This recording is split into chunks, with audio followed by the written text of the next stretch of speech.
Good afternoon po sa inyong lahat. Batiin natin ang mga katabi natin. Good afternoon. Kahit napakainit ng panahon, talagang feel na natin ang Kwaresma. Mukhang tapos na ang maliligayang araw ng lamig natin. Ikalawang linggo sa panahon ng Kwaresma, ang panahon ng pagsisisi. Siguro sabi niyo, dapat pala kaninang umaga ako nagsimba. Ang init. Panahon ng pagsisisi, panahon ng pagbabago. At alam niyo ho, kahit hindi naman Kwaresma, pero lalo na habang naghihintay tayo at naghahanda sa pagdiriwang ng Pasko ng muling pagkabuhay, pero lalo na ngayong Kwaresma, kailangan niyong tapangan.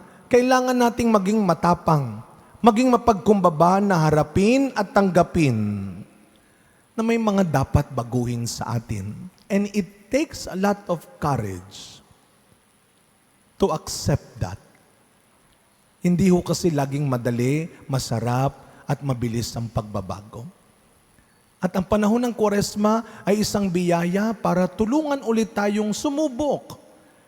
As I have said, Ash Wednesday, First Sunday, wag ho kayong matakot, wag kayong mag-alalang sumubok ulit magbago. Kasi alam ng Diyos, hindi isang tulog, isang ligo, mabait na tao ka na. It will never happen. Ang mahalaga, we try. We try to change. Kailangan nating magpakumbaba, sikapin nating tanggapin na may dapat baguhin sa anumang mali at masamang pag-uugali natin. Kaya ang dasal natin ngayong Kwaresma ay hindi lang yung, Lord, baguhin mo ako. Ay, yan ang lagi nating sinasabi. Change me, O Lord. Change my heart, O Lord. Hindi lang yan ang dasal natin ngayong Kwaresma. Ang dasal natin ay ito, Lord, tulungan mo akong tanggapin ang anumang dapat baguhin mo na sa akin. You know, God can always change us if we will allow Him. Kaya itong hinihingi natin Lord, bigyan mo ko ng lakas ng loob na finally, I can allow you to change whatever is wrong and bad in me. Ito ang dasal natin. Kaya ang tanong, handa ka na ba talagang mabago? Handa ka na ba ngayong magbago ang buhay mo? Alam niyo po, sa Lumang Tipan, and of course, even in the New Testament, pero sa Lumang Tipan, mga kapatid, maraming buhay ang binago ng Panginoon. Kanina, bago magmisa, nagkaroon ng second formation ang mga kabataan natin, Parish Youth Ministry. And of course, ang nagbigay ng sharing ay ang ating magiting na PPC President, si Tito Ronald Andres. Nagbigay siya ng sharing sa mga kabataan. And come to think of it, sabi niya, parang ang layo ng edad ko sa inyo. Pero ang katotohanan ay mananatiling katotohanan. May isa siyang magandang sinabi. Huwag kayong magbabago para sa Panginoon. Huwag niyong hayaang baguhin ng pagsubok ng problema ninyo ang pagmamahal ninyo para sa Panginoon. Sa Lumang Tipan, maraming binagong buhay ang Diyos. Simula nung dumating siya sa buhay nila at simula nang tanggapin nila ang Diyos sa buhay nila, kagaya ni Abraham. Mula sa kanilang tirahan, mula sa kanyang trabaho, mula sa kanyang mga pangarap, binago ng Diyos ang buhay ni Abraham at ng kanyang pamilya. Kaya kapag ikaw ay nagsimula finaling magbago, dala-dala mo ang pamilya mo. Ang epekto nito sa buong pamilya ninyo. Nagkaroon kami ng isang guest dati sa testimony. Alam niyo ang kanyang sharing, nung nagbago ang tatay ko, buong pamilya na ang nagbago. Binago ng Diyos ang buhay ni Abraham. At as I always say, walang tinawag ang Diyos na pinabayaan niya. Kaya tinupad ng Diyos ang mga pangako niya kay Abraham na siya'y magiging ama ng maraming lahi. Binigyan siya ng bagong tirahan. Binigyan siya ng bagong kabuhayan. Walang masasayang sa pagtitiwala mo sa pagtawag at pagpili ng Diyos sa iyo. Kaya ano yung magandang pangaral ni Pablo sa ikalawang pagbasa?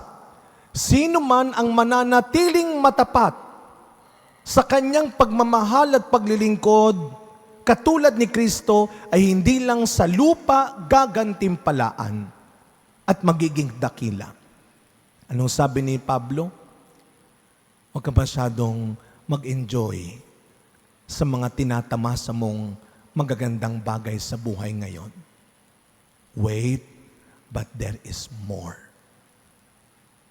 You are in this world, but you are not for this world. Because God is preparing heaven for you. Nandito ka sa mundo, pero hindi ka para sa mundo. Anong sabi ni Pablo? Lakasan mo ang loob mo. Tibayan mo ang loob mo.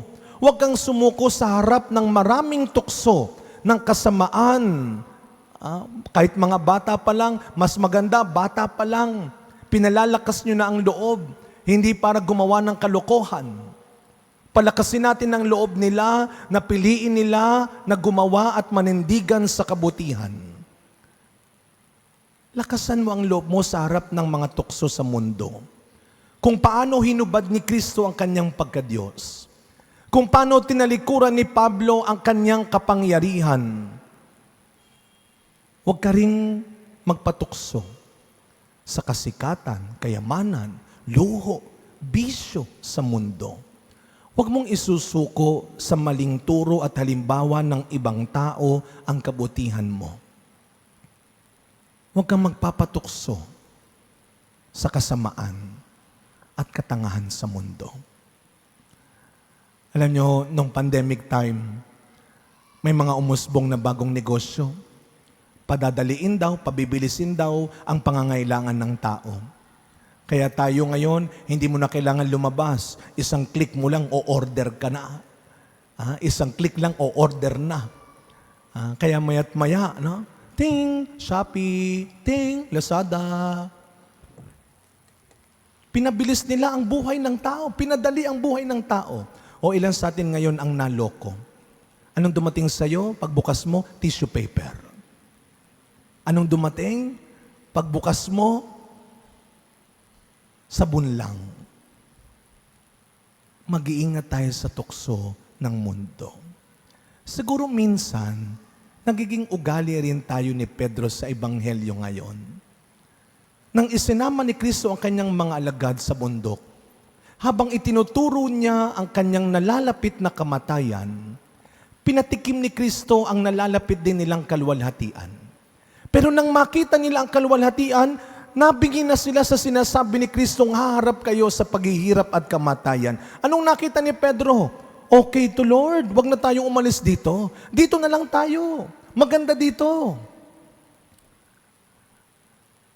Sana,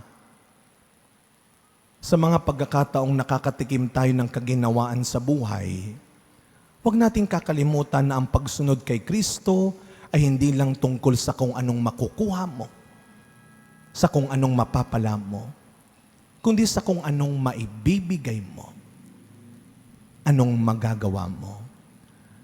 Baka hindi ka naman ganyan dati.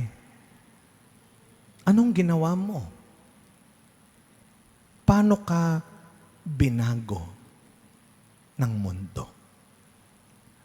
Ngayong Kwaresma, hayaan mong ipakita ng Diyos sa iyo kung anong mali, kung anong masamang pagbabago ang hinayaan mong gawin ng ibang tao sa iyo.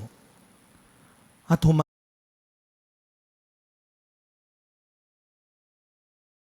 handa kang tanggapin at harapin na may mga bagay, may mga tao, at minsan may mga relasyon na kailangang baguhin ng Diyos para umayos ang takbo ng buhay mo. Change is difficult, but change is needed. Sa pagpapatuloy ng misa natin, isang mahirap, matagal, at minsan masakit na bagay sa buhay ng tao ang pagbabago. Pero ito rin ang daan patungo sa ikaliligtas mo. Meron at meron siyang babaguhin sa iyo hanggat nabubuhay ka sa mundo.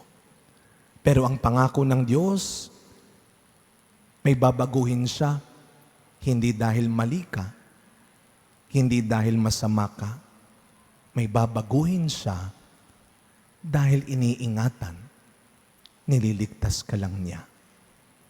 Ang dasal natin, Panginoon, ihanda mo ako, samahan mo ako, papayapain mo ako tuwing may kailangang magbago. Amen.